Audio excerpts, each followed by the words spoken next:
First of all, I want to express my heartfelt gratitude for inviting me to Sunni Students Federation's Karnataka gathering.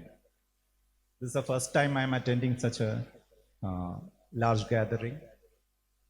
So when I was invited, I was very doubtful whether I should be the right person to talk in such a situation, such an audience, to such an audience in such a stage.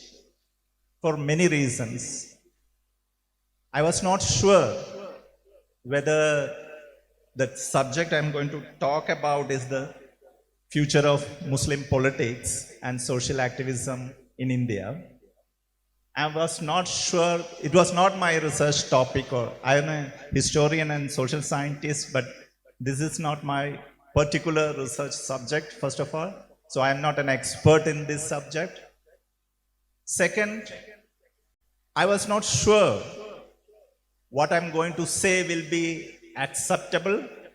I have a, of course, everyone has their own opinion and ideologies, etc.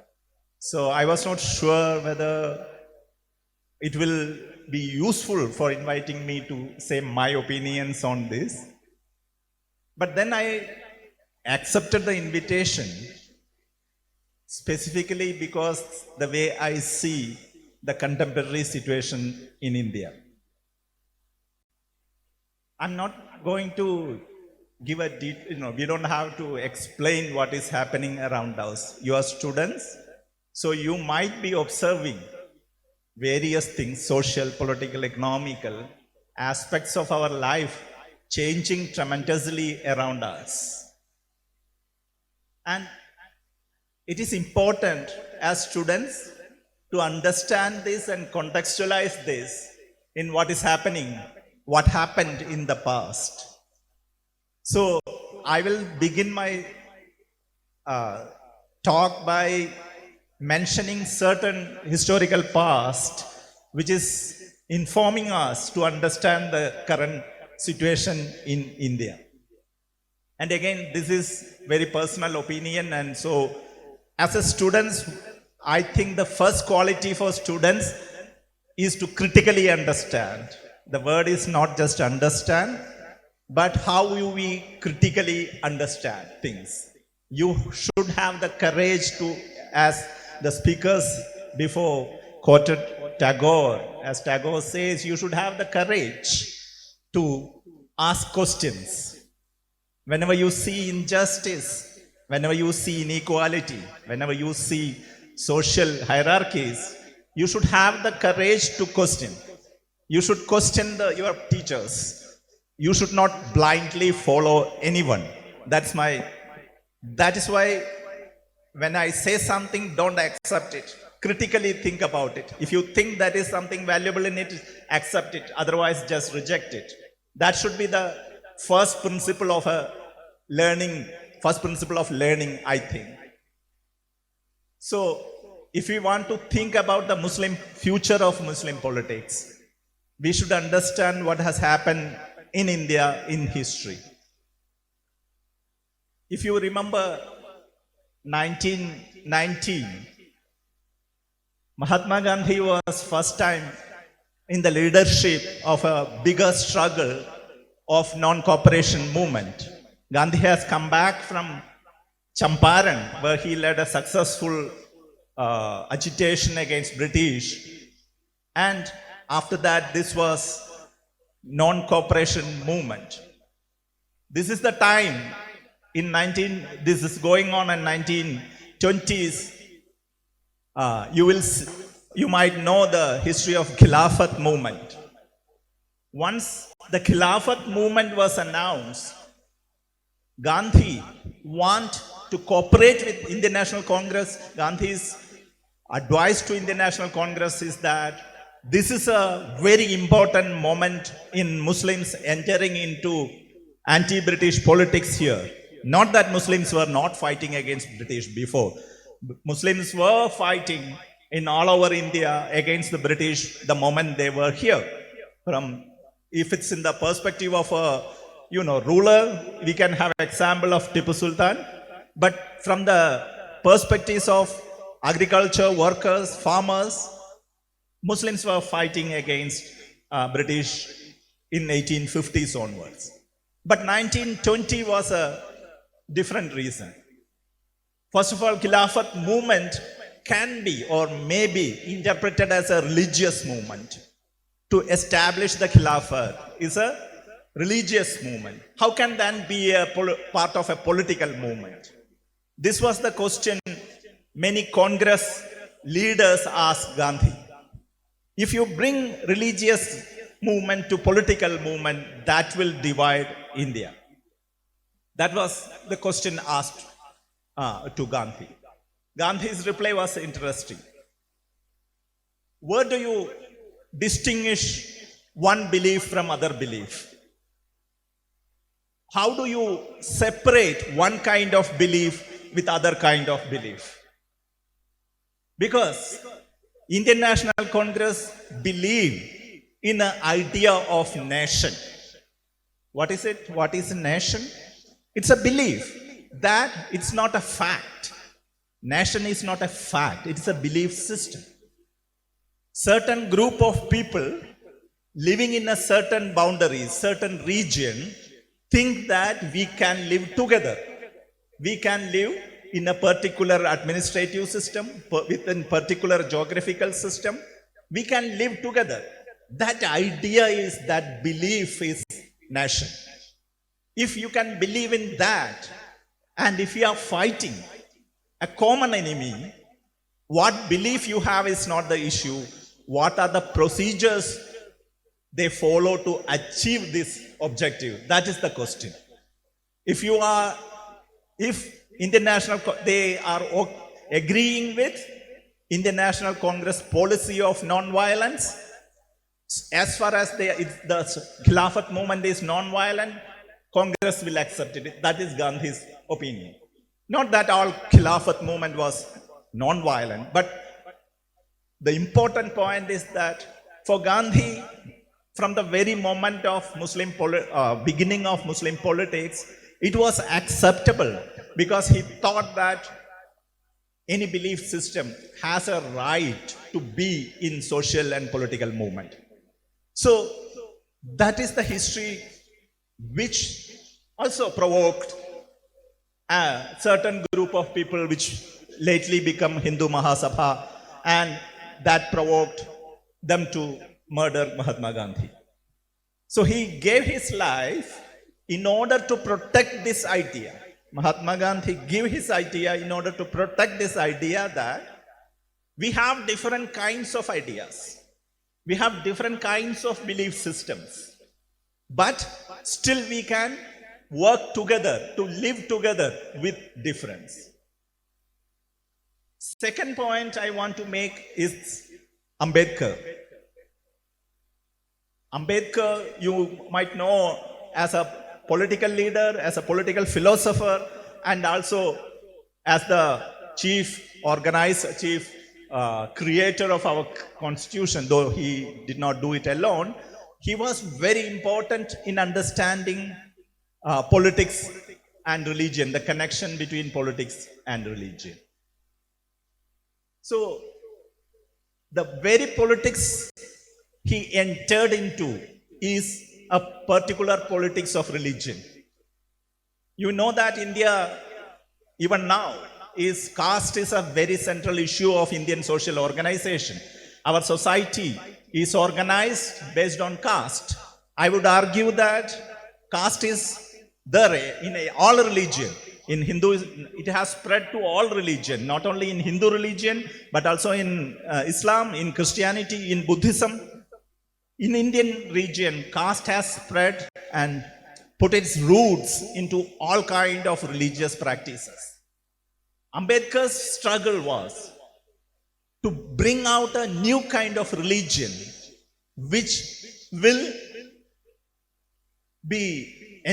enable certain kind of political belief system he believed. He believed in political liberalism. Liberalism is a political philosophy which advocates equality, fraternity, and liberty. which are the slogans in French Revolution. So Ambedkar did not doubt that religion can bring these ideologies, these slogans. His question was, what kind of religion can bring such an ideology? He was very sure that from his own life experience, by studying the Shastras of Brahmanical religion, he was very sure that Brahmanical religion cannot bring equality. Why? By principle. Unlike all other religion,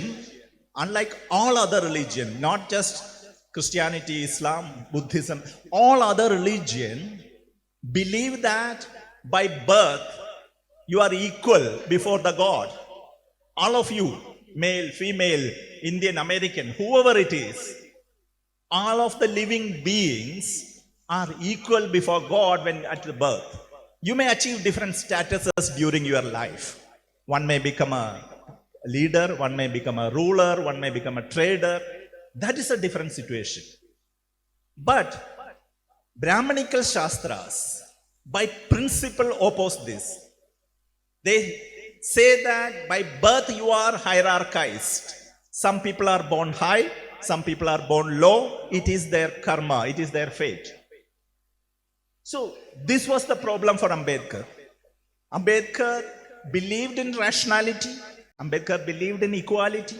So by principle, he was against these Brahmanical principles. So his politics started challenging this kind of religion. And once a certain period, he was considering to convert into Islam. The latest new diaries and his writings are coming out now recently.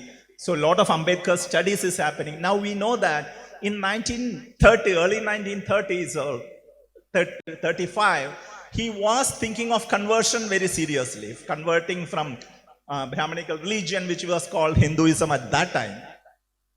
He was considering Islam as an option because according to him, it is the one religion where you can have this principle practice without any contradiction with the religious principle, equality, liberty, and fraternity. But his consideration was sociological also. He did not convert to Islam because his consideration was sociological also. You remember the lower caste people, Dalit people, oppressed caste people at that period was the lowest strata of Indian society, and they were oppressed by all kind of groups. At the same time, Muslims were also considered to be second-class citizens and oppressed in religious base. So if you convert from Dalit to Muslim, it may make doubly oppressed. The group may sociologically, not because of the religious principle, but sociologically they may become doubly oppressed. That was Ambedkar's doubt to convert to Islam. But then we know that his final act as a politician was to convert into Buddhism.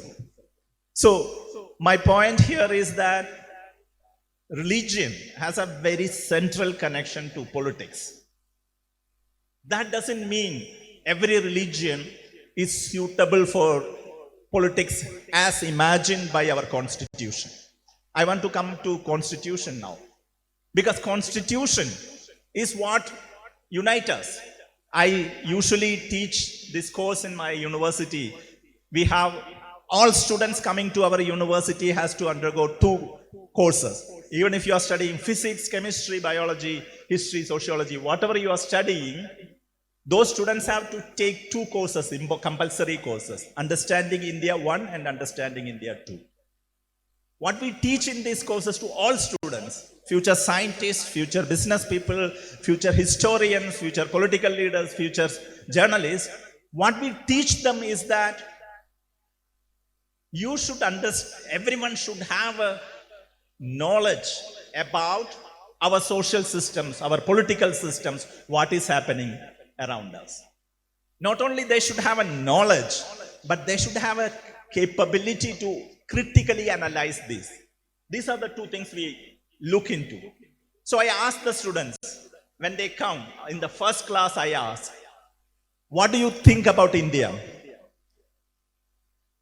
Just tell, don't think too much, just write a paragraph about India. What do you think about India? All of the students will use this, not all, but majority of the students will use this phrase, unity in diversity. That is the central. You are taught that in school also, that's why people are writing commonly, but it is the way India is imagined, unity in diversity. So then I will ask students, okay, give me example of diversity. So they will say, we have a number of religions, we have different kinds of culture, which is include different kinds of food practices, different kind of dress practices, different kinds of dances, different kinds of gods. We have multiple kind of diversity. We are living, some of us are living in mountain, some of us are living in valleys, some of us are living in desert. So, geographical diversity. Some of us believe in some political parties and others believe in different other political parties.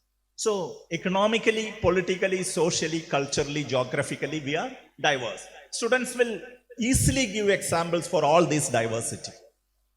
Then if you ask, give me an example of unity. One example of unity. Since this is a big audience, I don't want to ask you directly, but I would have liked to hear what you think about unity. Give me an example of unity. If you asked, give me an example of unity in India. It is very difficult to give an idea of unity in India. We believe in different kind of India, for example. India itself is imagined very differently by different people. So, what is the unity? There are some unity which brought by Constitution. Constitution is the only document that allow us to be Indians. All Indian citizens, unlike many other constitutions, even democratic places where democracy exists, this was not the situation in, say, America, for example. In 1950s, American Constitution did not provide equal rights to black people, African American people. Whereas the moment Indian Constitution, from the very first moment, it imagined every person born here in India as Indian citizen. And everybody has, individually have equal rights. So that is where we are united, under the Constitution. So you will, if you look the preamble of the Constitution, you will see the earlier values written in bold in the preamble: liberty, equality, and fraternity. That is the aspiration. When Constitution was formed, there was no equality, there was no fraternity. People were killing in the name of boundaries in borders. There was a lot of communal rights, lot of caste oppression. So there was no equality or fraternity. Without equality or fraternity, you will not have liberty. But why the leaders at that time thought that this should be on the forefront of our Constitution? Because that is the aspiration, that is the future of politics. That should be the future of the politics. So,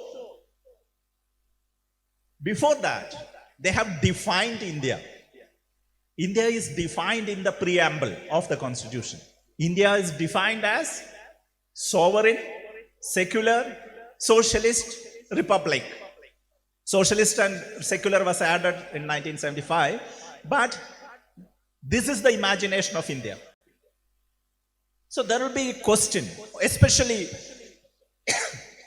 those believe in certain kind of secularism may ask, how can religion be in politics at all? Doesn't secularism mean that separation of state and religion? Doesn't that mean that religion should not enter politics? Doesn't that mean that politics should not enter religion? Of course, there is secularism, what the definition of secularism, you can have multiple opinions. But what our Constitution says about secularism is important. If you look the fundamental rights, if you look into fundamental rights, you will see that it is not that you should separate religion from public life or politics. That's not what our constitution says. Everyone not only have the right to follow a religion, that can be private. If you follow a religion, that can be just your personal matter. What do you believe, you practice. It cannot be a public opinion, a public matter. But our constitution adds that you can propagate your religion. You can ask other people to join your religion. You can propagate. What that means? How do you propagate a religion to other people? In a public media, you need to be in public. You need to establish social relation to propagate your religion. Every religion has the right to propagate, which means that we have a fundamental right to be religious in public. That is what our constitution says. And if it is in a public, that's also constitutes social and political. It cannot be separated from that. Whatever happening in the public is mediated through social and political aspects. So, if our constitutions allow secularism, it means that the government, the state should not privilege one religion over other. That is the only thing. State can allow practices of religion in public. State can allow politics in religion in politics. There's no law against being religious in politics. Only law is that the state, the rulers, should not discriminate based on religion. They should not give preference to one religion. What is happening now, you know, there is what is our state behaving. You can clearly know that is not secularism according to the constitution. That is what constitution says that mean by secularism.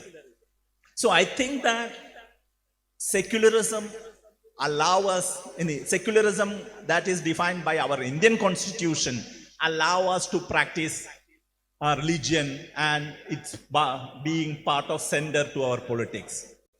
But is it necessary? Should be religion part of politics at all? Though constitution says it, should we do that? In my opinion, think about, I'm not expert or I don't have any idea of theological practices within Islam. I have not studied Quran in detail or anything. I don't know the religious principle. But think about this. Does your belief system allow to be in public but also demand justice? Is that what your religion is required, asking to you to do?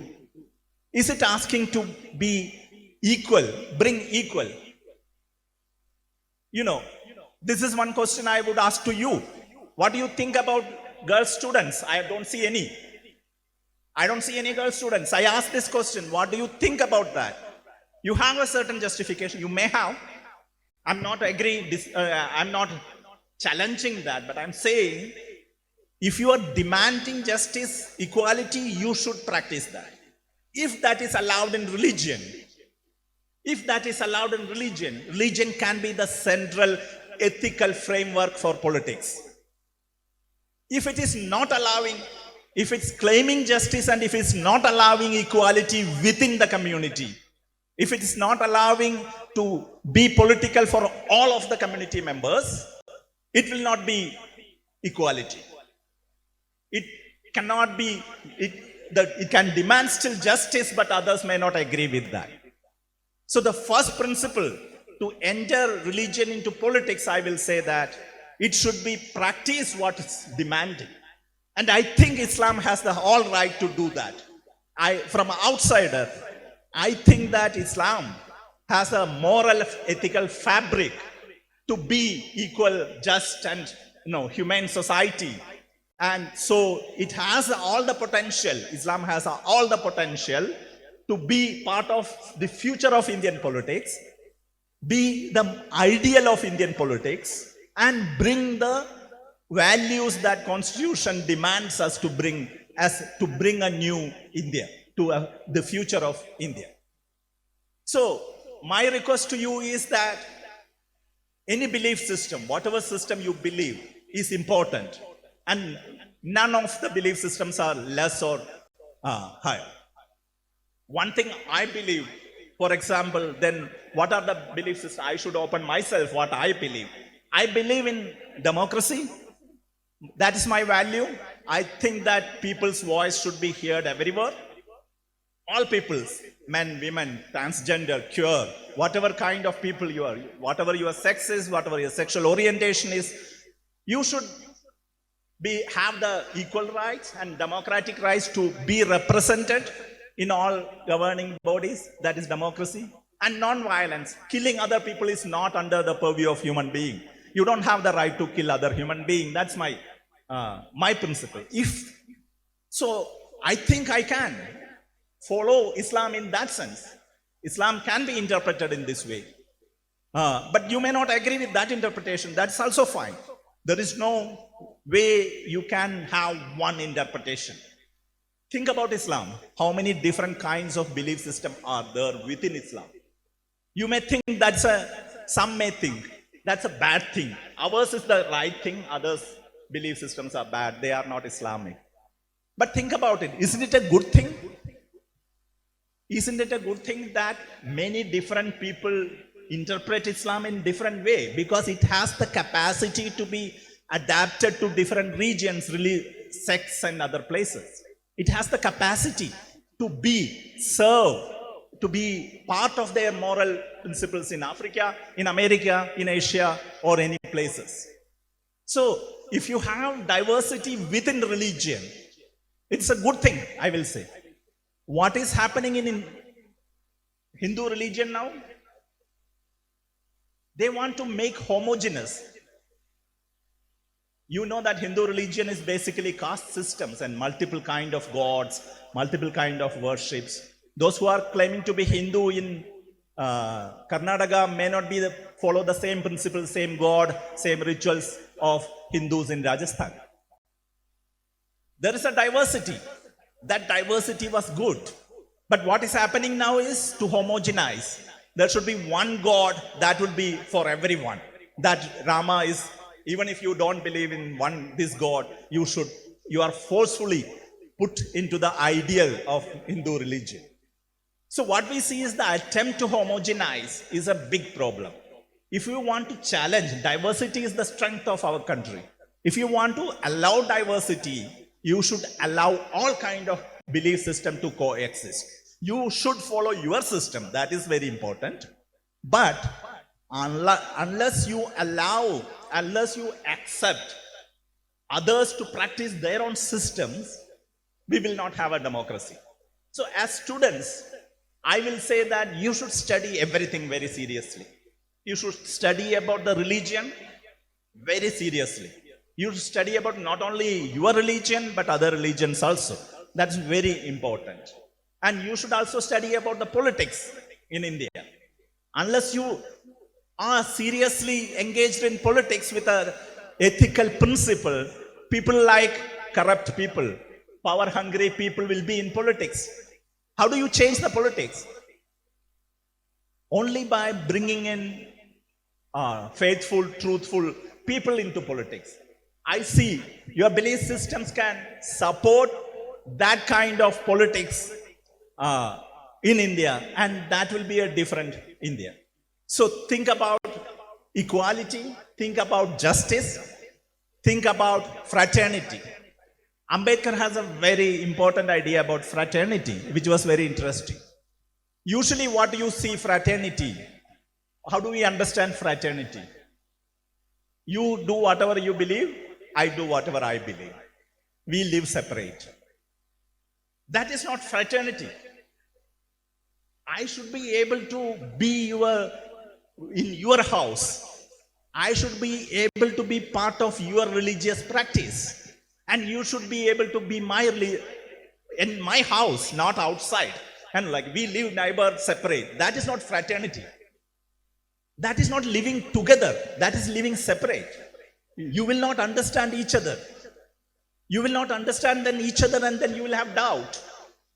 When is stereotypes comes, how is, say for example, many stereotypes of Islam society, Muslim society, how is it coming?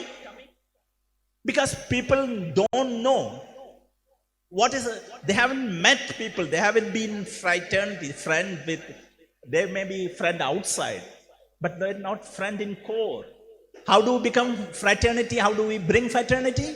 By bringing people into your personal life. Those who object to your ideas, those who oppose to your ideas, bring them to your heart. That's what Gandhi was advising. Only by bringing your enemy to your heart, then only you can change the enemy, or you will be changed. That's fine.